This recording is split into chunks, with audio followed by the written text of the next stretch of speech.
All right, so what things do we have to say about this story? Confusing. Confusing.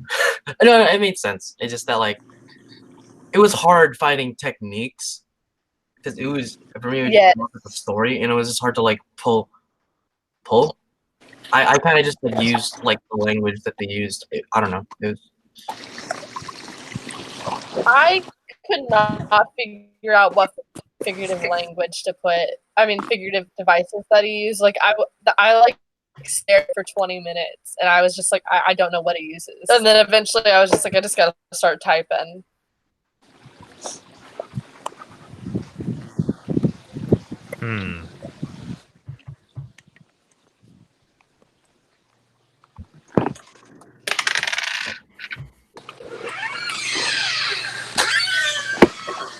Actually, I just noticed that this egg-sized space right here. Not that that really matters.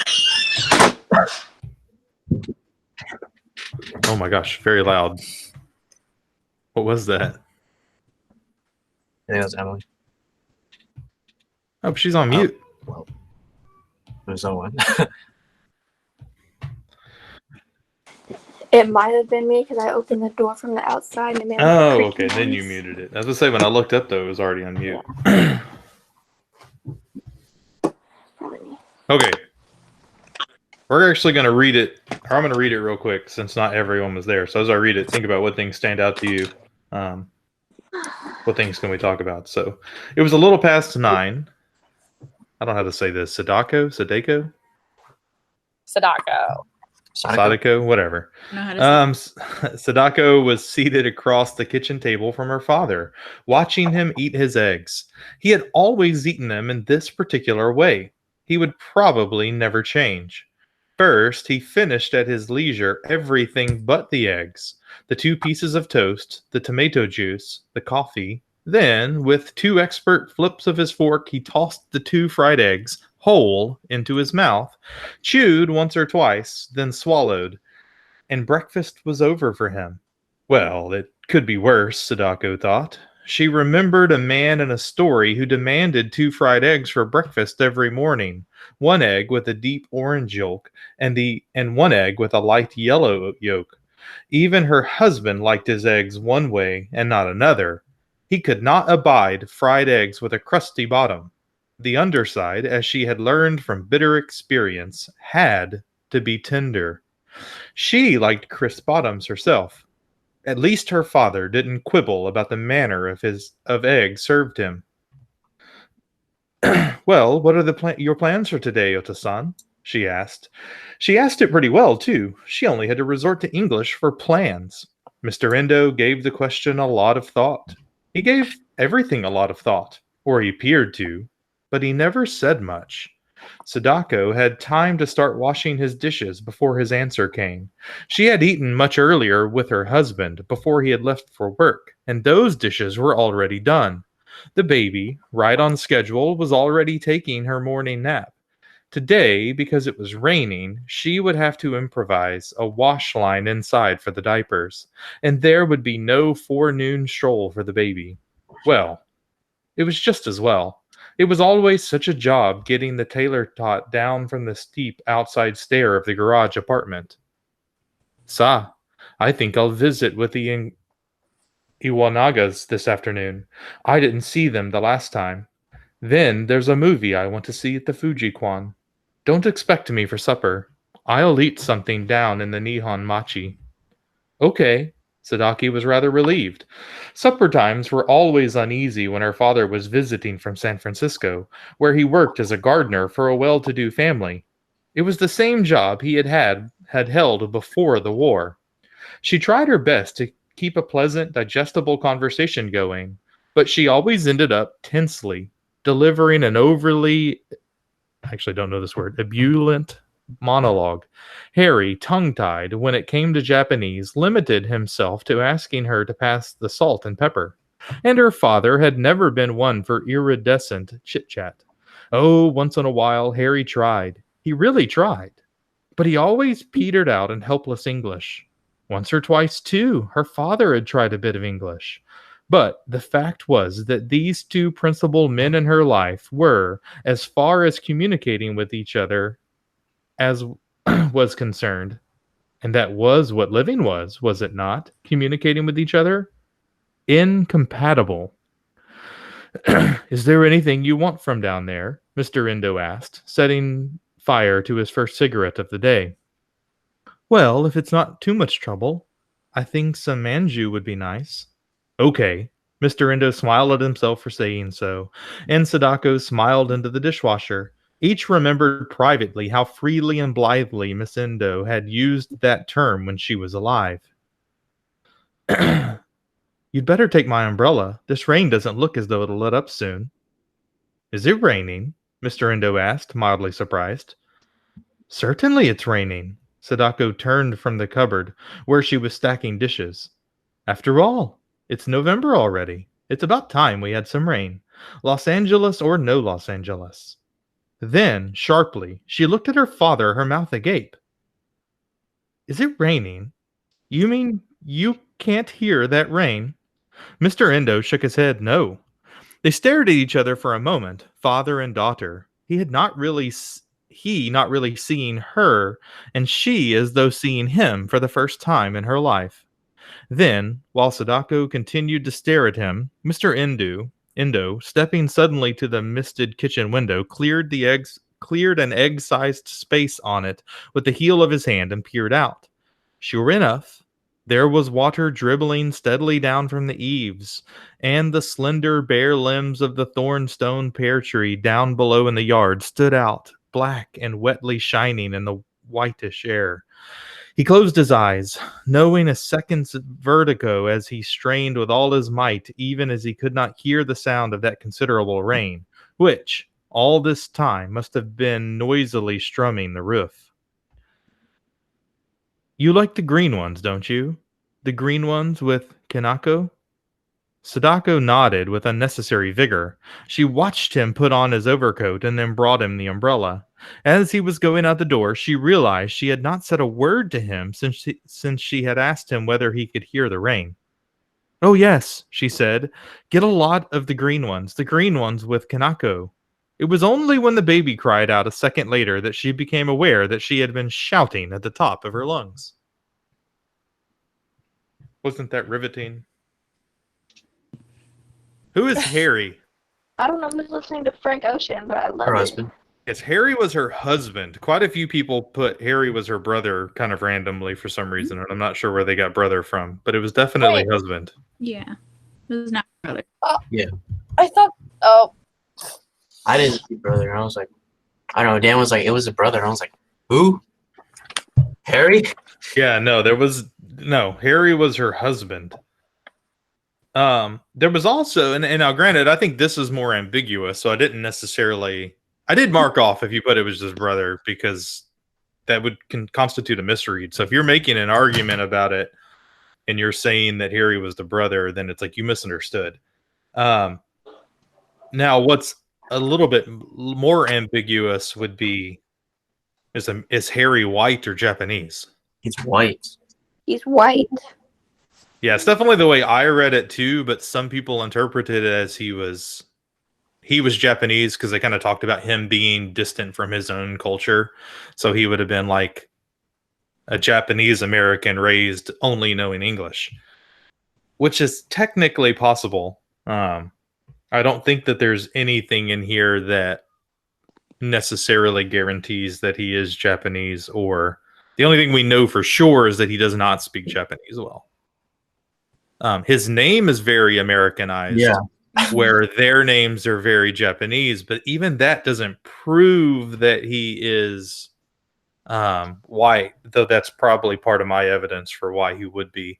But it is somewhat common with various Asian cultures coming into America to like fully embrace the American culture to the degree of giving their children very Americanized names. I don't know if y'all are like, if you know what I'm talking about, but Yeah. I know what you're talking about. I worked with a Vietnamese friend of mine whose his parents both came like with kind of harrowing stories on boats from Vietnam and stuff. And like his name was Ted, and his brother's name was also something like Kyle or something like that. And like he even said that his parents had like specifically given them American names because it was like what they were in America, so they were going to give their children American names. So the fact that he's named Harry doesn't prove that he's white, but there is certainly a communication incompatibility is the word it uses, right? Mm-hmm. Yeah.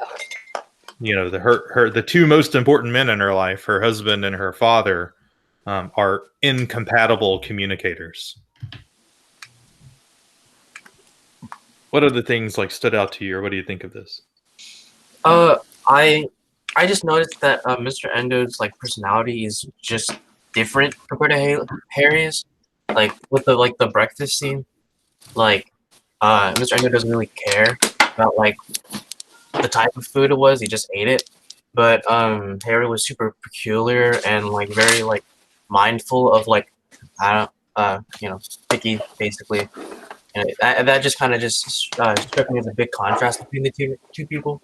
I don't know, maybe they wouldn't get along because they're just so different. Yes. The Mr. Endo is very ordered though, right? Because I mean the first thing we hear is how peculiar he is about the way in which he eats it.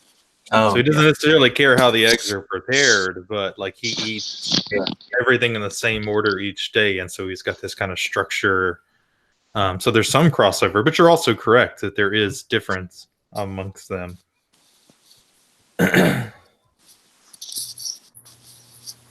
Here's one thing that I'm curious about. Mr. Endo gave the question a lot of thought.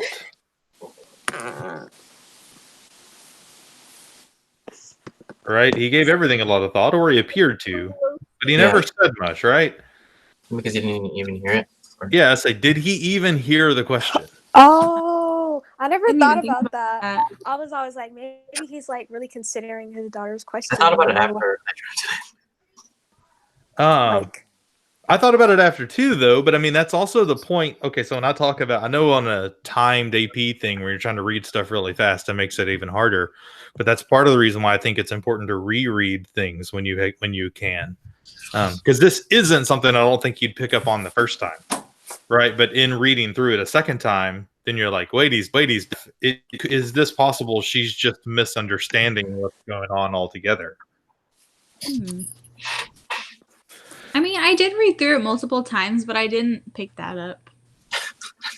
I read through it like 4 times. Yeah. I felt that. I was like, I struggled. I was just confused on like why Sadako is so tense with her dad. I was like, is it just because she's awkward or it's nervous energy? I kind of relate. Like, you kind of are just like tense with talking to your dad, aren't you? Or is that just me? I feel like she just had like a strained relationship with them. Like kind of like a lot of miscommunication and misunderstanding. Mm-hmm. Like at least that's kind of how it seemed.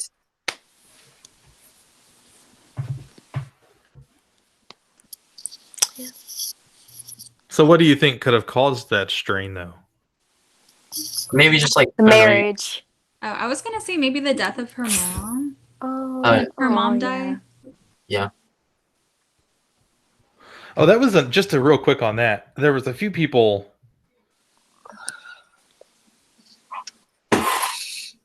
Well, I'm going to get to that point later. I don't want to derail what we're talking about. I don't know. Maybe just because maybe in her past, like in her her past when she was younger, there just was never been like a really strong connection between them because they don't talk. Maybe because he was in the war, and maybe so he wasn't much of a talker. He was probably in an internment camp. Oh. I thought you meant he was a soldier. Maybe. I mean, it's possible, but they were in California, and this was written 1952. So she mentions after the war was the job that he had before and after. It is possible that he went and fought in the war, but there were a lot of Japanese people in California specifically who were in internment camps during the war. Yeah. Now, interestingly, I don't know how they would have handled it. Like, if she was married to a white person, would that have affected whether she was in an internment camp or not? We don't really know. Not from this story. We may know more if we go look her up and find out about the author's story or whatever. But this is a fictional character either way.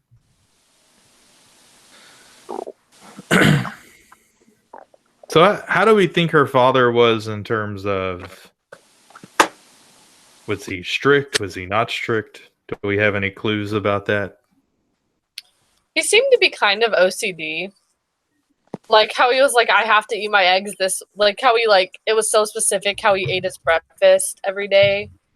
Like I felt like he was not like, I feel like he would have been pretty strict.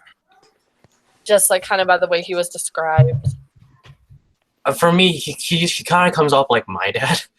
Like my dad doesn't talk really like a lot, Yeah. and so like he's just kind of like a stern kind of character, and like not really man of few words. Just that like he doesn't really like talking that much, or just he obviously cares about his daughter, but then just it doesn't really come off that way so strongly through his words. Or that's what I kind of got off of that. What do we think is the importance of this line, right? Right after she asked him what his day was, she specifically pointed out she asked it pretty well too. She only had to resort to English for plans. So what information does this give us? She communicates with him through Japanese.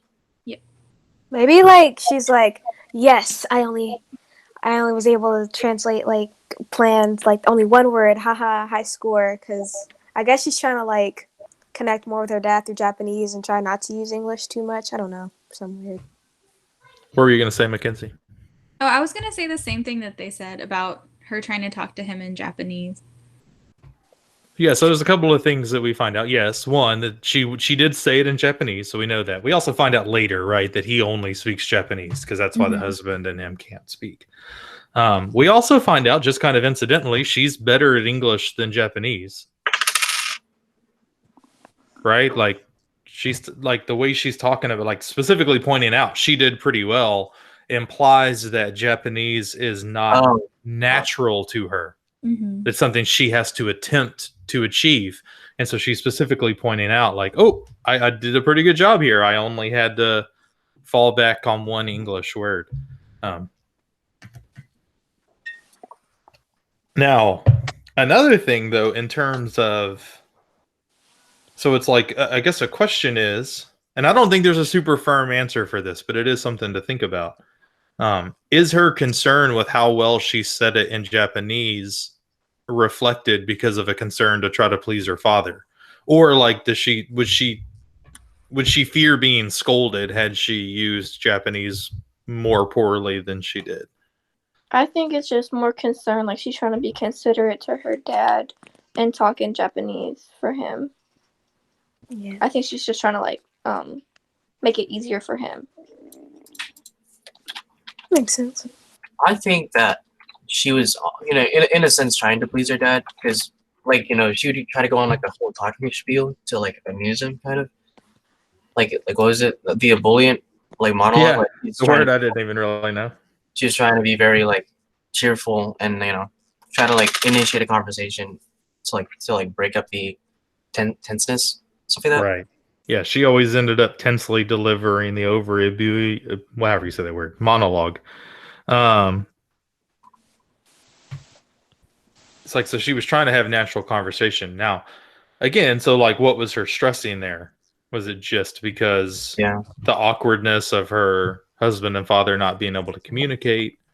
Did she feel like she had to please both of them potentially? I don't think so. I don't know about Harry. Yeah, because Harry, Yeah. as her husband, he should understand like that's her dad, and if he doesn't speak the language well, like tough luck, like that.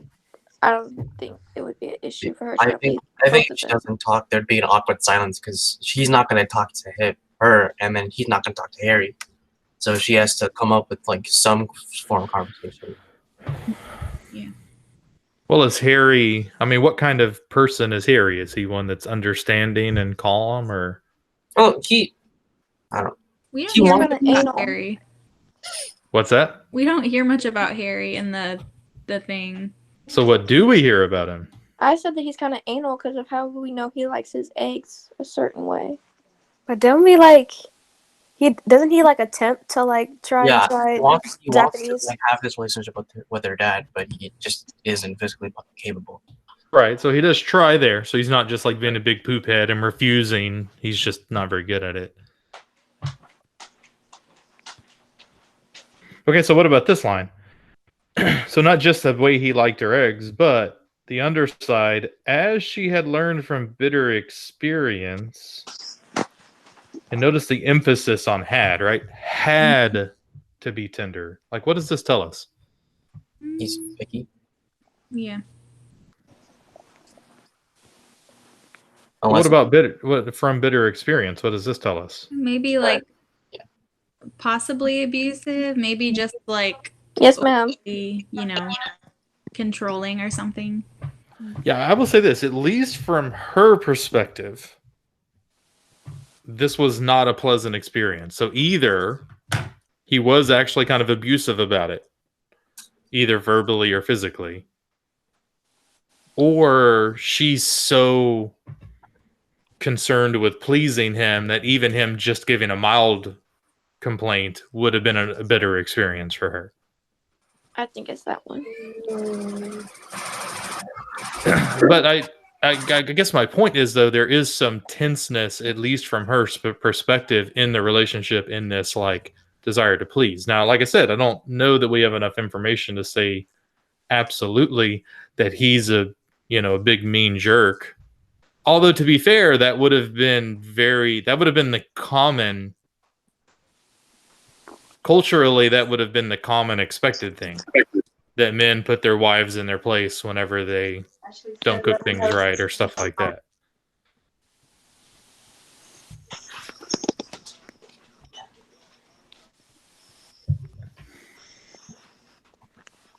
So what else are we seeing?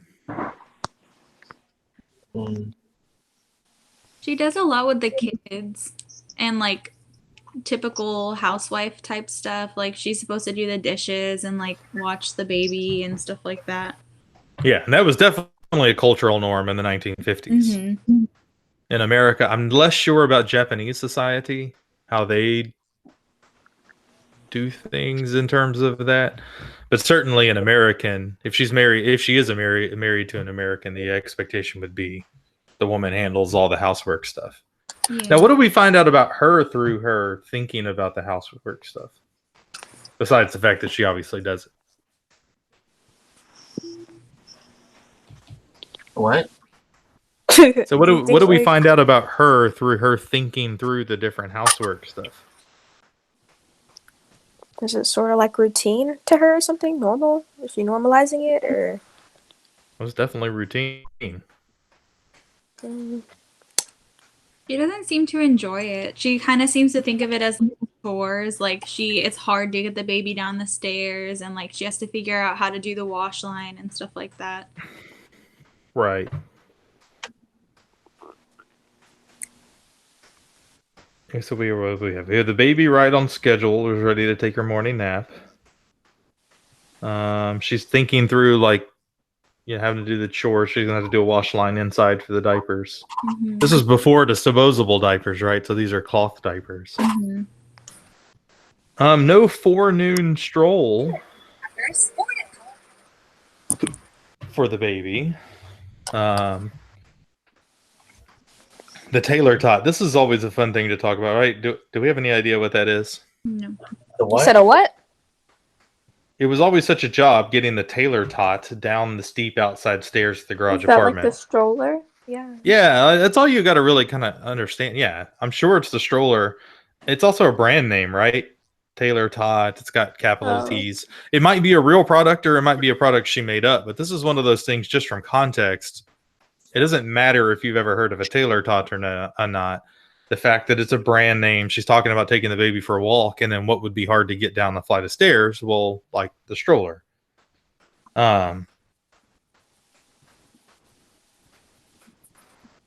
Also, the way that she's quick, like, I guess what I'm getting at is much like her father, there might be a little bit of anal retentiveness about Miss Sadako here. The right on schedule, right? She keeps a very strict schedule. She knows exactly what time things are supposed to happen, right? Or the baby's down right when it's supposed to be. It's not just an afternoon stroll, but like a forenoon. Like, so right before noon, we're going to go on this stroll. And she's already thinking through and planning these things out. And so there might be an aspect of everything in her life needs to be ordered and particular and perfect. Which again might come from external pressure. Might be something that she puts on herself that she wants it to be this way, or she might feel like because of the guys in her life, she has to have it this way. I feel like she's just been influenced like by her father, and just like how he's very particular about his eggs, and her husband. Whoa, sorry about that. There's like a set way to do things, so I think that's just kind of how she functions.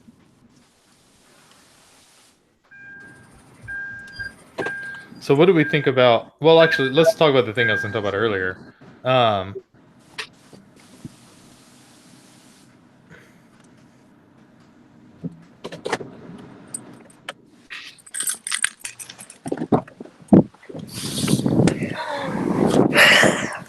Anybody know what manju is?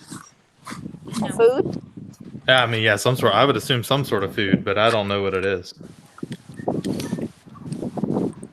Now, some people put that she ordered the same thing that her mom always ordered. Is that true?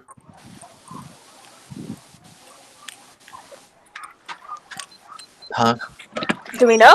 Some people Do we in their have- essays put that what she asked for is something that her mom always asked for. Is that true?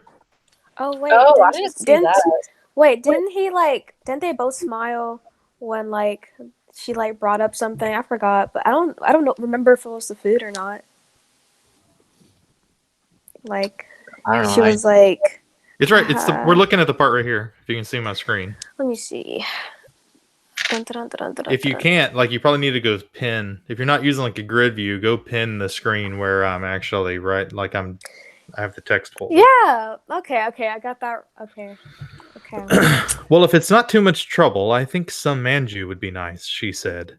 Okay, Mr. Endo smiled at himself for saying so, and Sadako smiled into the dishwater. Each remembered privately how freely and blithely Miss Endo used that same term when she was alive. Oh, so that's the thing that they share, I guess. What is it? When the wife, I don't know.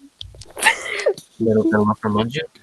Again, this was another thing that a few people misread. Some people thought that they were smiling because they were thinking the connection to the mother was this manju that she was asking for, but it's not. What was the connection to the mother?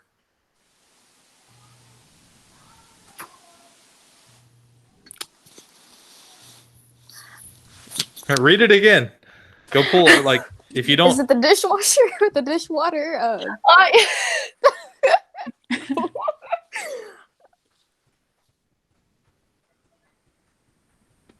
Spout into the dishwasher. Oh, the term. Right? What term? They said how Miss Edno had used that term when she was alive. So is What it like term? a term? I don't know. Is it manju or? Is it the manju? No. Maybe it's nice. I don't know.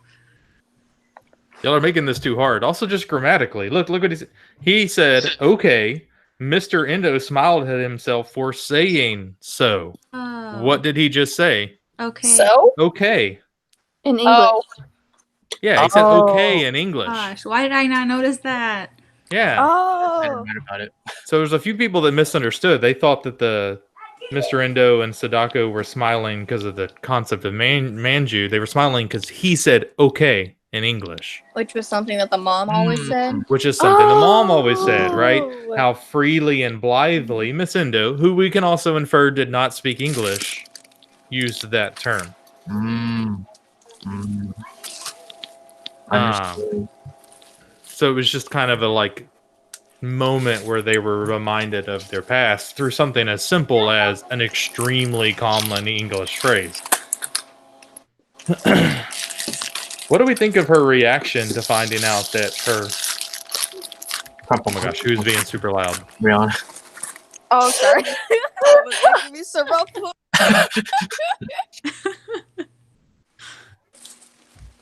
Brianna, I muted you, so when you want to talk, come back and unmute yourself. All right. So what was the reaction? What do you think of her reaction to finding out that her father... I think she was surprised. Like, basically just seeing him in a whole new light. Well, because wouldn't he have said it before? I feel like that's not the first time he said it. Said what? Okay. Oh, no. We're talking... Sorry, we jumped to the next thing. Like, when she found out that he was deaf at the end. Or not deaf, necessarily, but certainly hard of hearing. Hearing impaired? Yeah. Yeah, She was concerned. What's the line?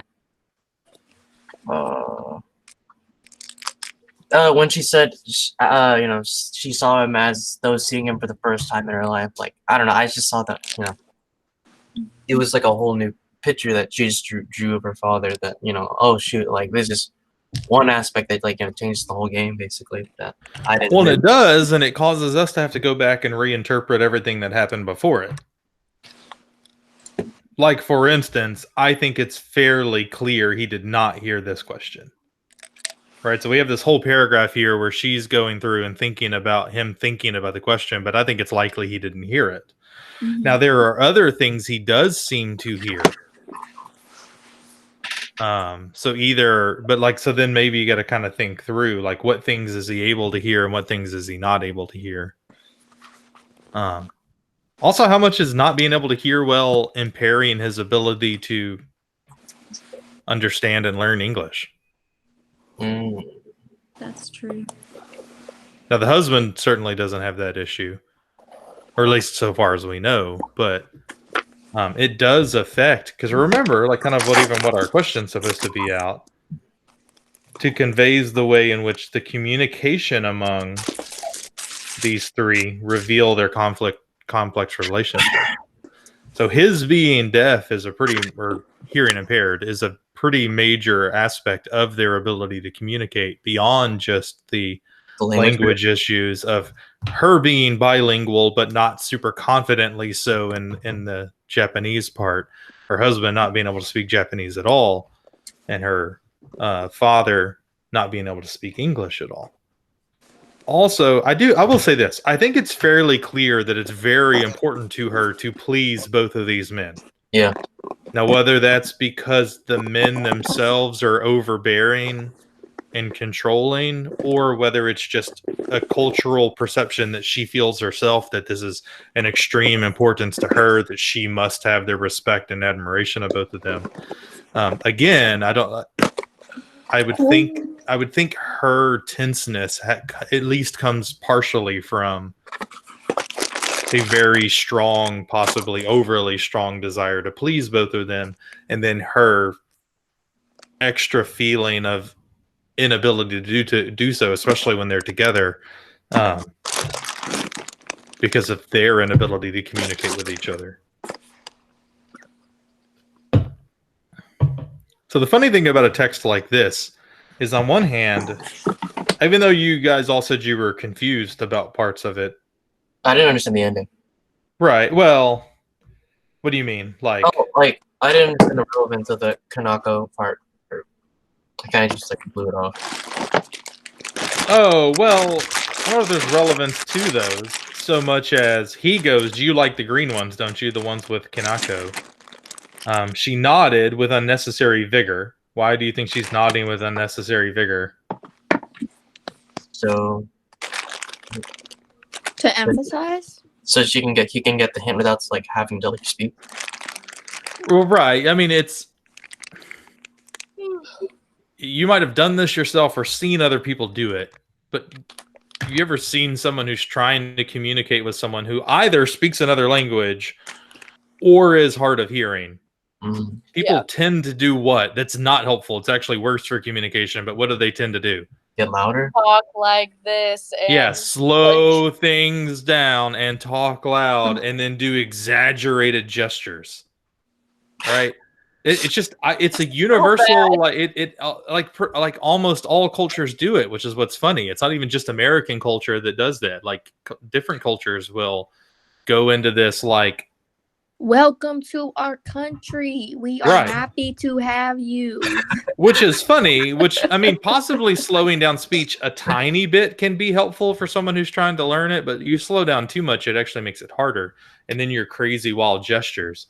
But yeah, I think this when she's shaking her head with unnecessary vigor, it's she's overcompensating because she just realized, oh my gosh, I'm talking to an essentially deaf guy. And then she watched him put on his overcoat and then brought him the umbrella. As he was going out the door, she realized she had not said a word to him since she had asked him whether he could hear the rain. So then, like, this is another thing. She's like overcompensating for not having spoken before, right? So she's going, "Oh yes, get a lot of the green ones with Kanako." So she's finally answering his question from back before that she never actually answered.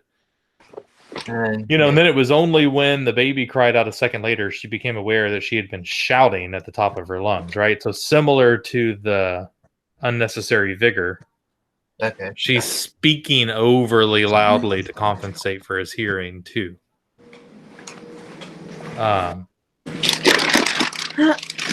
Which, there's different ways to take that.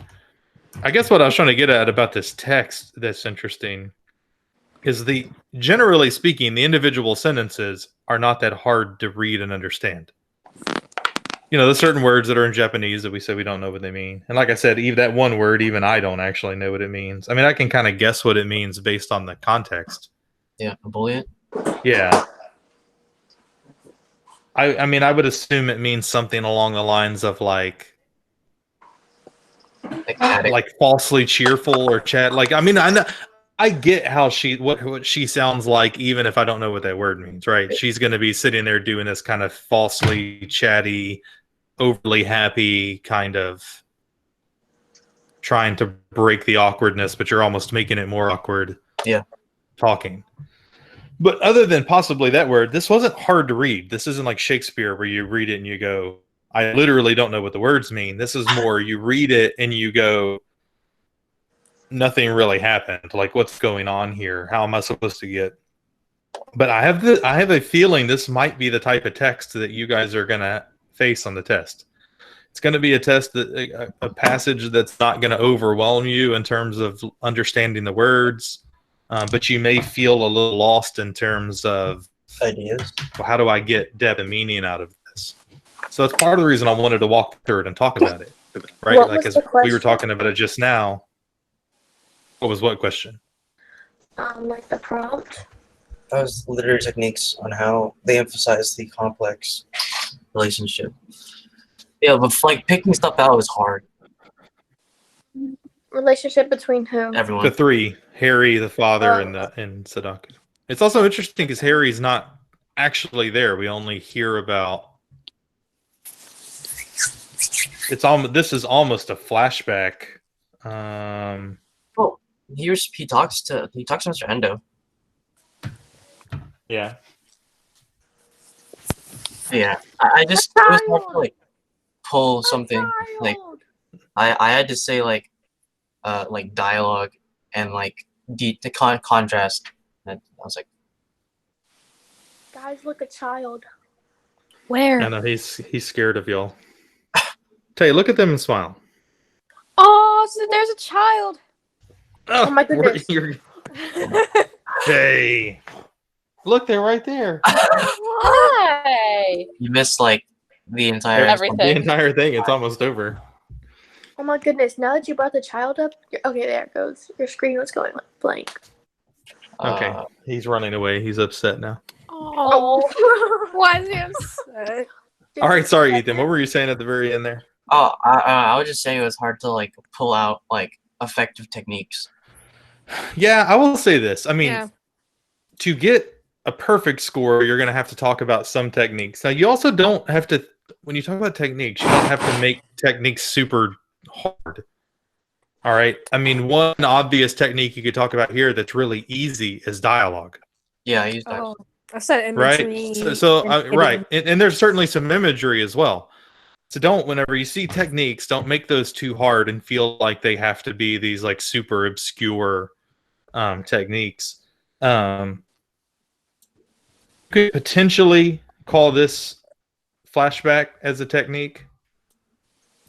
Another technique that's certainly going on here is, although there's different things you could call it. I don't know, but it's not really internal monologue because there is dialogue going on as well. But like her internal thoughts, her thinking through things, that's a technique. You see what I'm saying? And like you can talk about those things, like her. So like, you know, he uses her internal thoughts to reveal. Or you could also say, like, you could talk about the narration. What do we call? We had a discussion about this style of narration before. What is this narration style? Third person. Is it omniscient or limited? Limited. Wait. Yeah. Yeah, limited. Whose thoughts do we get? We just get her thoughts, right? So that's what makes it limited. Okay. If we got his thoughts as well, then it would be omniscient. And what's funny is if we did get his thoughts, we don't have his thoughts, right? And so this is where the narration matters. This whole part, if y'all are looking, oh, my screen's not presenting anymore. My bad. The part at the top where he's giving it a lot of thought, supposedly, like she asks him the question and there's a lot of silence. She's sitting there going, oh, he's thinking super deeply about this question and he's giving it a lot of thought. He might be sitting there going, why won't she talk to me? Or, you know, like, oh, my daughter's ignoring me and she won't speak to me. Maybe she's upset with me. Like, maybe that's why he's going out and not wanting to come back, because maybe he feels like, maybe he thinks because she's not speaking, because he can't hear her, that she's irritated with him, so he needs to get out of the house to give her some space. That's so sad. I'm not saying that's what it is. I'm guessing, right? But like, if this was third person omniscient, then we might have that information. But this is third person limited, so we don't know what the father's thinking, right? We only know her perspective of what's actually going on, but we know that her perspective is limited by, not until the very end, understanding that he's actually deaf the whole time. Mr. DeBerry? What's up? Sorry I'm late. Can I ask what I missed? The whole discussion. I'll post the video of it so you can go back and watch the things we discussed. All right, thank you. I was doing. Yeah, no problem. It's all good. All right, can I throw in my thoughts or like what I did? No? Sure. Oh well, no. Okay. Essentially, I talked about mood, tone, and setting, and dialogue because I needed one technique. Were those decent? Well, I don't know. You probably and mood and tone, those would probably count as techniques as well. Although that's a little iffier because, like, in a way, you use techniques to create mood and tone. But like, yeah, I mean, the mood certainly would affect